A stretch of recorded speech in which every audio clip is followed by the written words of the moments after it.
Welcome back. If you just joined us, this is the press. We're reaching you live from KAFTAN's television studio here in the nation's capital, Abuja. Now let's move swiftly to analyze the stories that we read out to you earlier. My guest on the show this morning is Obadiah Mbila, CEO, Lovewalk Media. Great to have you on the show this morning, sir. Thanks for having me. And happy new month. And same here. Happy new month, viewers all over the world. Yeah, right. Welcome to July. Okay, so quite a number of stories, but let's just see if we can analyze a few of them, 2 or 3 of them, before we end the show. The Nigerian Tribune talks about the Borno attack, the suicide bombing attack, which was really, really a sad situation. And the Nigerian Tribune says, Atiku, Obi flay bomb attacks, US offers support, Tinubu assures citizens. The writers there says, terrorists won't go unpunished. That's coming from Tinubu. Federal government's failure to hold frontline responsible for attacks. I will take it again in case you didn't hear it. Atiku says, it is the federal government's failure to hold frontline that is responsible for this recurring attack. Nigerians must be unrelenting in demanding security, coming from Obi. We will collaborate with federal government to defeat terrorism. That's what the US is saying. The US mayor says Goza attack last kick of a dying horse. 2 questions, and I'd like you to unbundle them in one breath. One, with regards to Atiku's accusation, says federal government's failure to hold frontline responsible for attacks, and then he asked the president that he should ensure that it doesn't happen again. He talked about something. I would quote him because I would look for where he made that statement. How do you actually think that it has anything to? Are those claims or those accusations, are they coming from the right person or the right source, and are they true to hold? And then secondly, we've had all this continuous accusation of the US trying to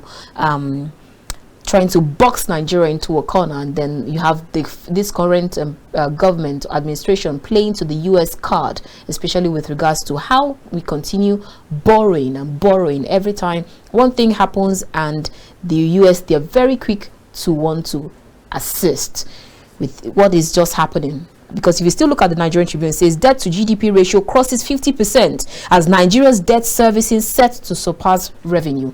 I'd like you to put all of this together. Well, let's begin with the response of the federal government so far. We must accept that the federal government, under the watch of Asiwaju Tinubu, have made some effort to minimize the intensity of this sporadic attack that we have witnessed in the last few years. And we must also appreciate the fact that what happened under the watch of President Buhari indeed was far, far more disastrous than what is happening now. But having commended the present administration, I want to believe that there is element of truth in what Atiku is alleging, because when the front line is strong enough to hold a fort against the intruding invaders, what we are seeing happening in Borno will not continue to happen. Imagine we are resurrecting the old days when suicide bombing was trending. At the time, we thought that, that has abated. That administration has. Yes, but the fact that Borno has been under attack in the last 3 or 4 days, every other day there has been one attack or the other. Right. So it does appear that Borno is returning to the epicenter of terrorism that it was, So we thought that by now that the frontline fighters would have stemmed down the tide to the barest minimum. But now it does appear that it's rising again. But if sorry, I had to butt in. If it at some point stopped, and then at some point we now saw Borno as kind of a safe haven, does it actually mean that those frontline or the security officials, they decided to lay back? Because after all, maybe they must have seen that it's all looking good, so let's just relax our nerves a little. Do you see that? Yeah, you know, sometimes when you are working towards success and you begin to look back to count your achievements, it has a way of making you feel that you have succeeded already. So such mindset can bring untold or unexpected lethargy, that you suddenly fall back. You would not know that you had gone maybe 50 steps behind, and suddenly the attackers will take advantage of that period of lethargy and then come into the stage. I think that's what is happening in Borno. For over a very long time now, the epicenter migrated from Borno to Zamfara and Katsina, and then of course Niger State.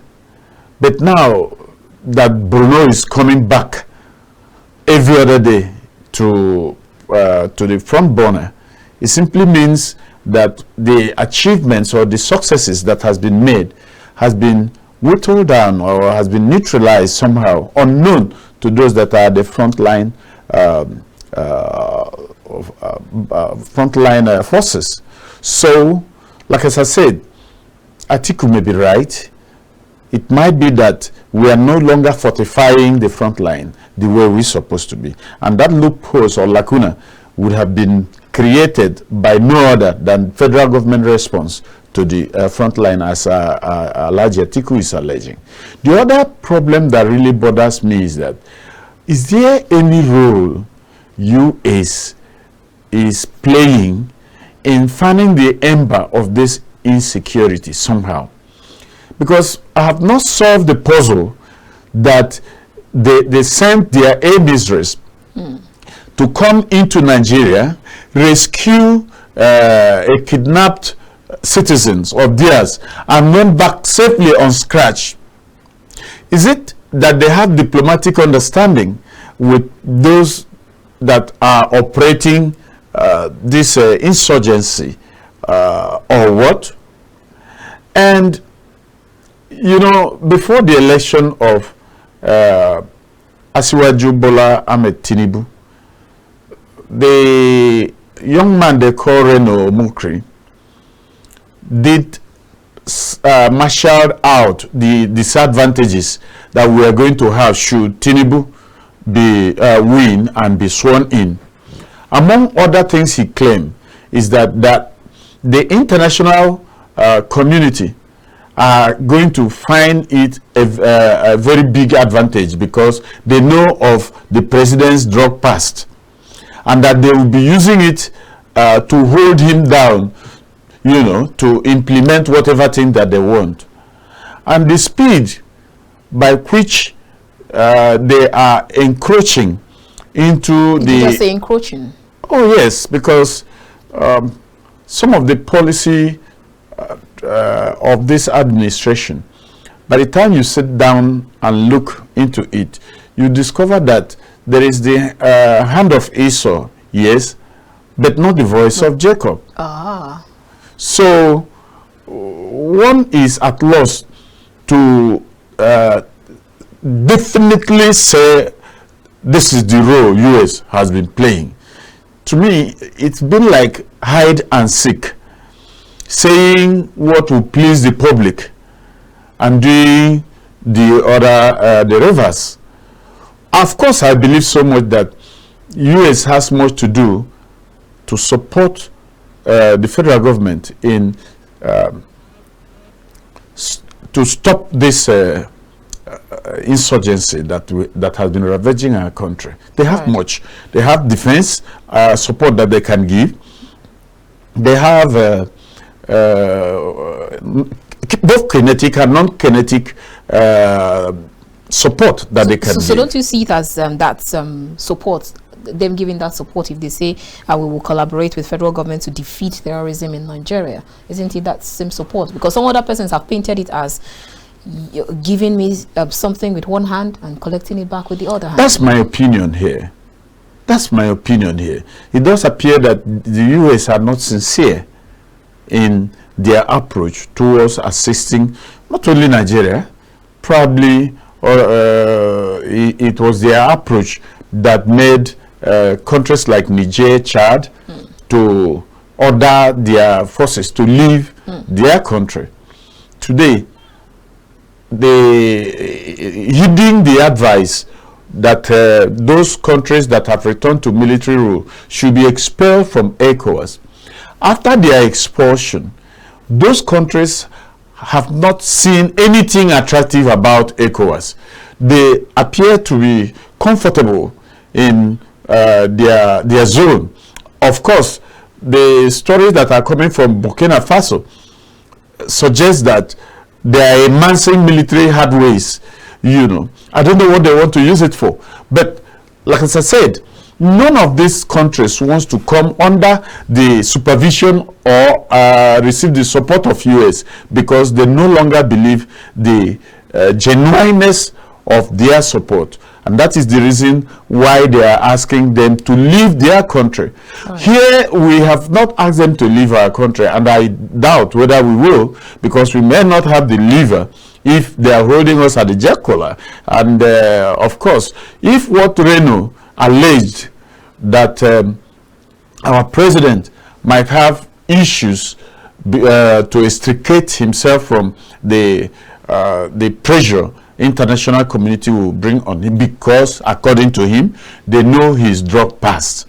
That thing has not been addressed up till now, and therefore if that is the reason why US feel free to come and canvass whatever position they want to canvass about Nigeria, then it's a sad development, because we should know where our problem is coming from. All right, so before we leave this particular headline or this particular discussion, do you actually think, looking at, even though we saw what happened during the debate, the presidential debate in the US, do you actually think that Nigeria has any role to play, or will have any role to play in the US presidential election? And do you actually think that the current administration of the United States might just be using that to his advantage?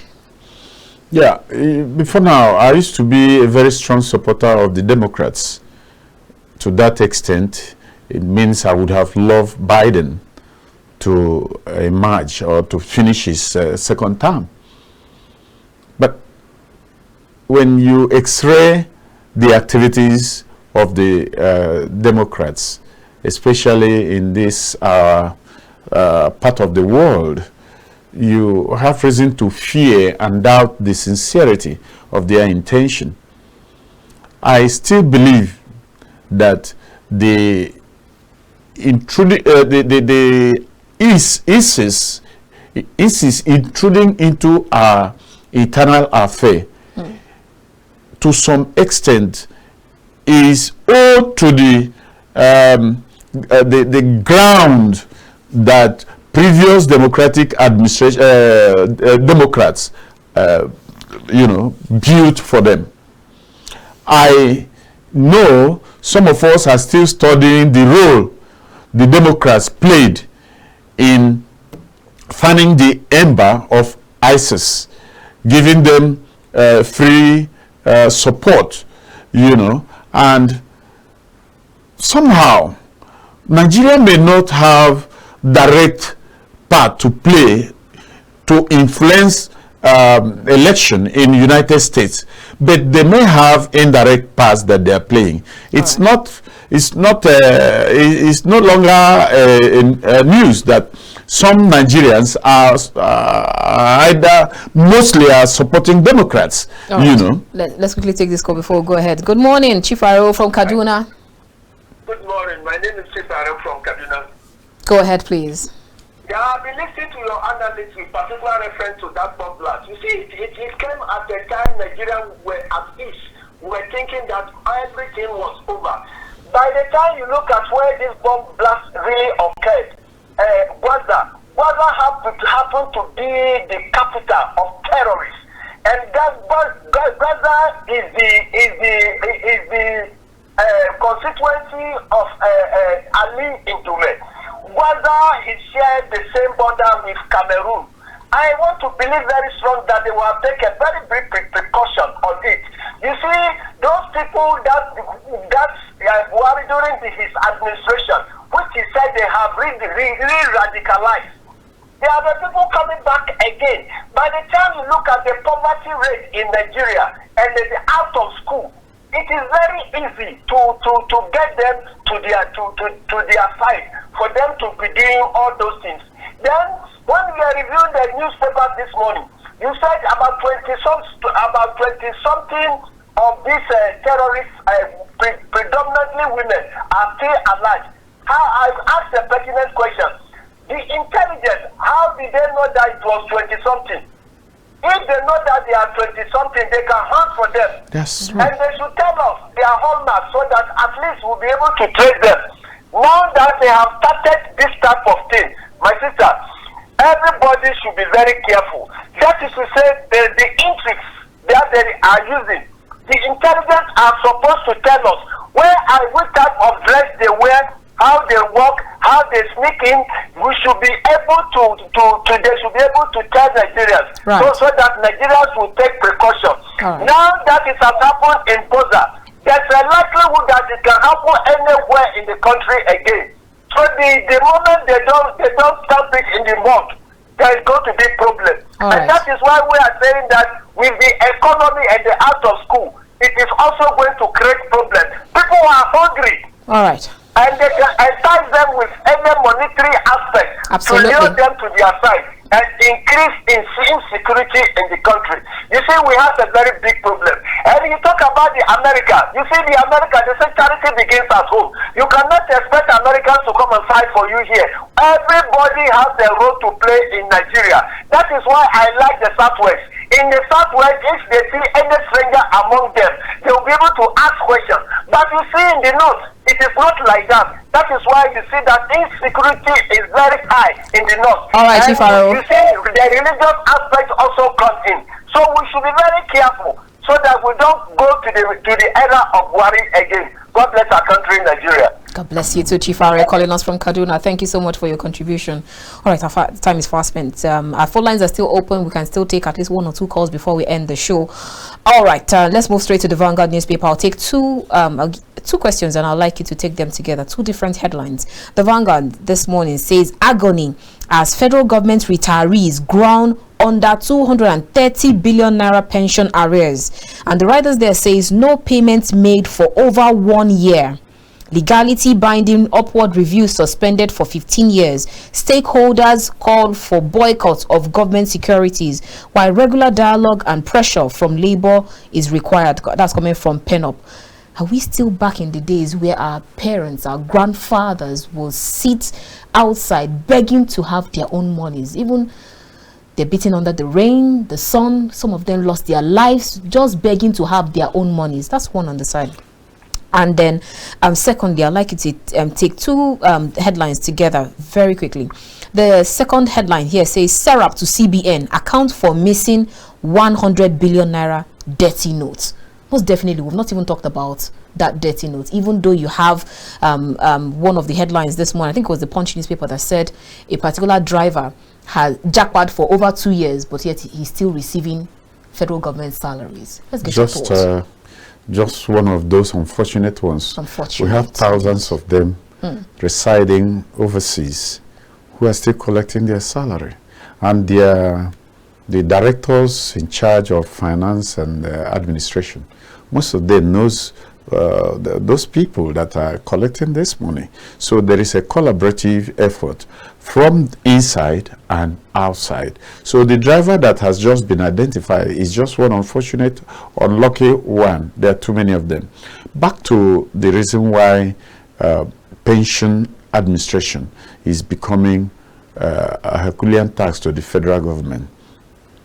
I think if we are very sincere in the operation of pension, we recognize the fact that the previous administration, I think that of Goodluck Jonathan, did so much in trying to decentralize pensions, bringing in pension managers, you know, from different companies and so on and so forth. Right. And then, since that time, it appears that at the federal level, that pension administration began to run smoothly. You no longer see people queuing, you know, at the secretariat. You know, some of them were sleeping there for weeks. So that area was taken care of. But the new rise now is quite frightening, especially when unconfirmed investigation reveals that the present administration has been borrowing from the pension fund a huge sum of money that should be used in settling these pensioners. So I think there is a problem we are creating for ourselves. When we move 10 steps forward, we take 20 steps backward. Having achieved that much under Jonathan, we're supposed to know how to sustain that successes so that we can build on it. Right. But the stories that are coming out now is that federal government is borrowing the money, you know, secretly. And then, of course, look at what is happening with our budget. A country is supposed to run a single budget for any year. But this year, 2024, we are still running 2023 budget.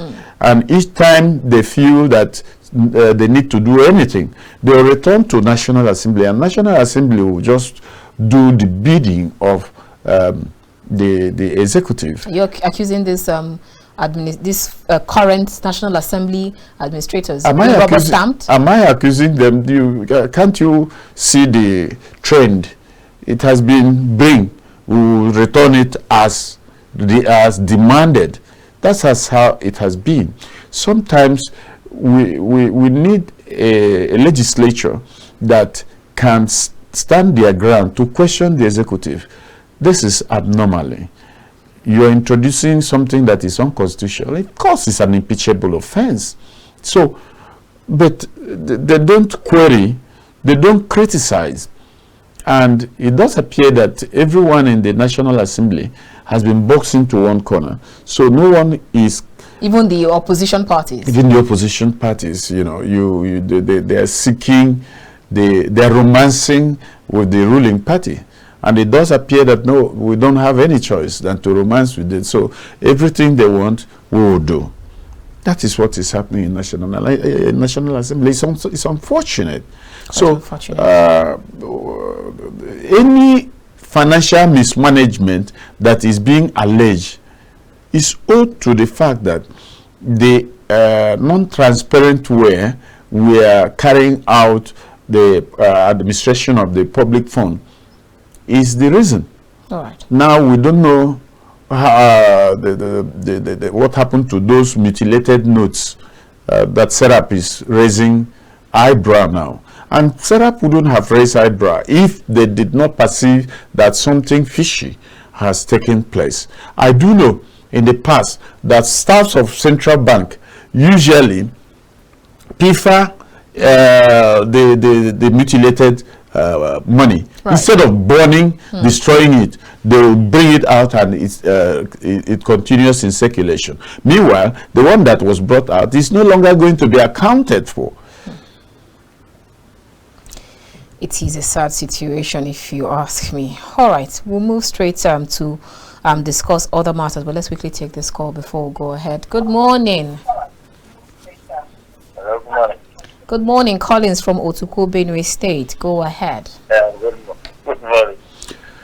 Good morning. The issue of this bombing in Maiduguri was, you know, Maiduguri has become a very peaceful area, which we happen to commend, more especially the governor.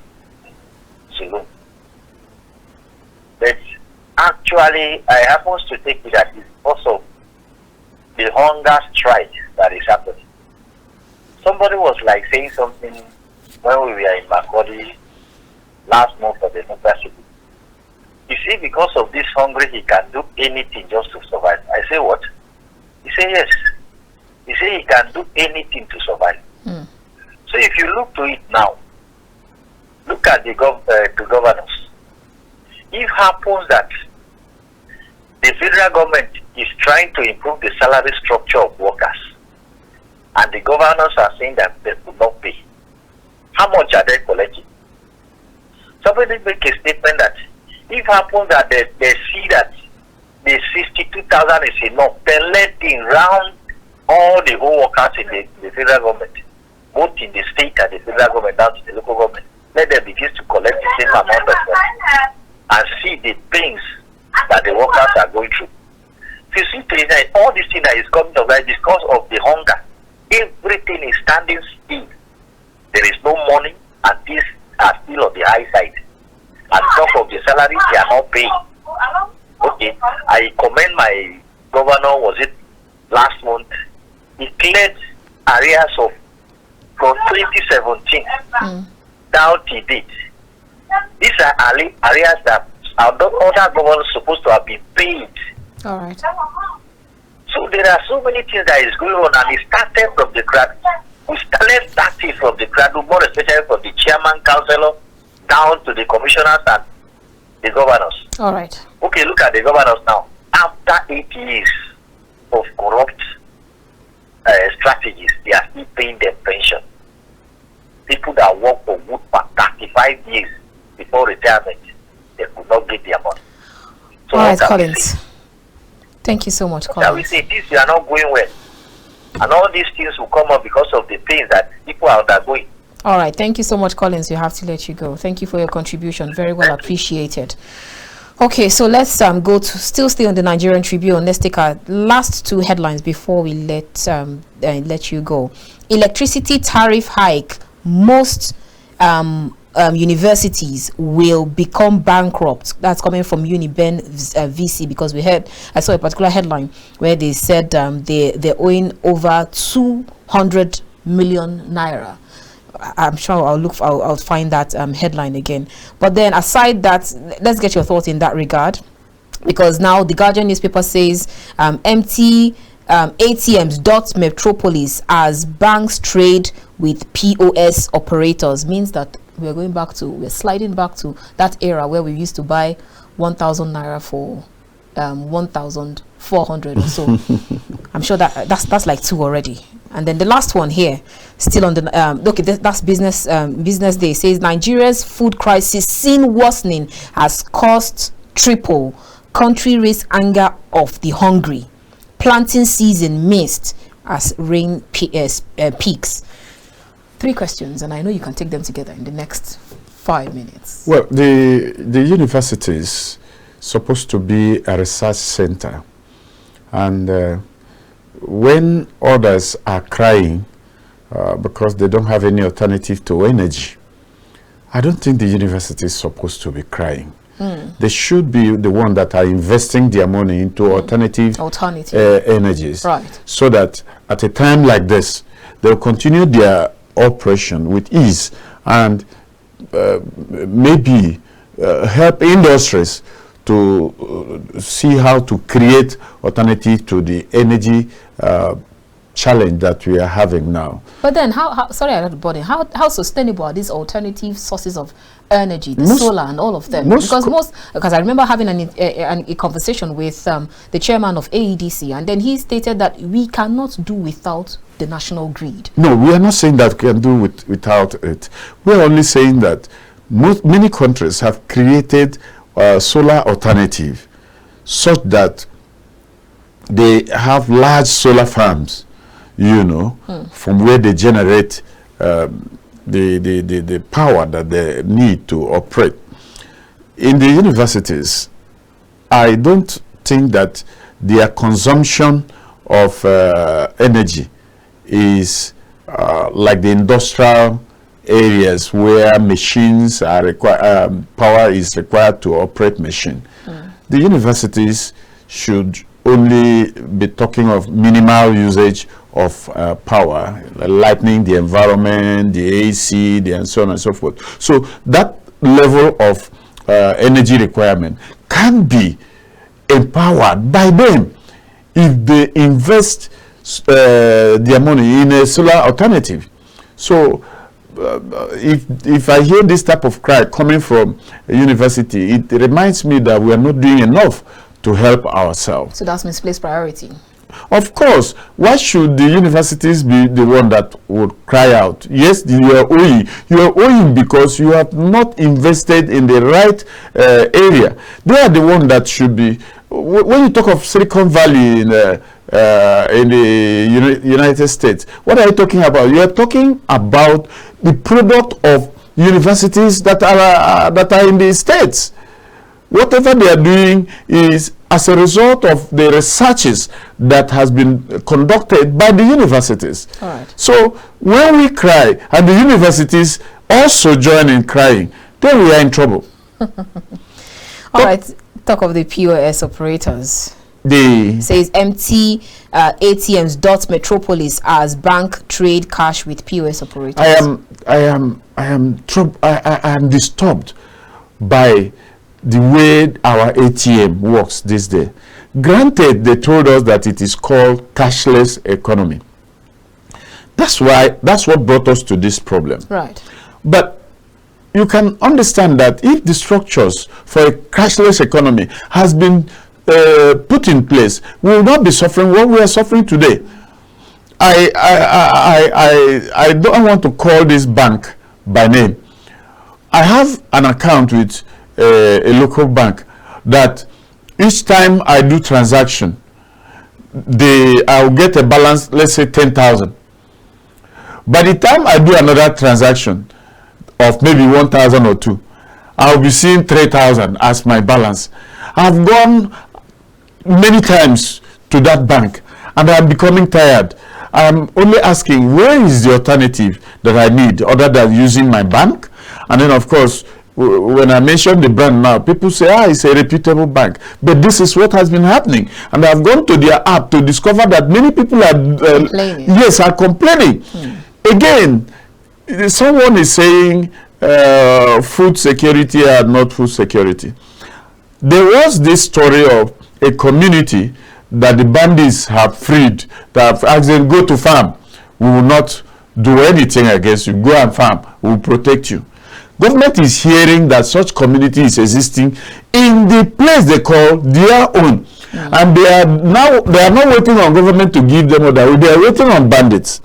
Now, this is just one of those those communities where farmers cannot farm freely. Those bandits that say go to farm, they are the ones that will also stop farming. Of course. So this is the type of game that is going on in our country. All right. It's a sad development. When I read this type of news, I expect that the intelligence of this country will be activated to identify that community and make sure that something is done that will make the farmers to go to farm freely. Thank you so much, Obadiah and Mbila. It's always a pleasure having these discussions with you. It's my pleasure.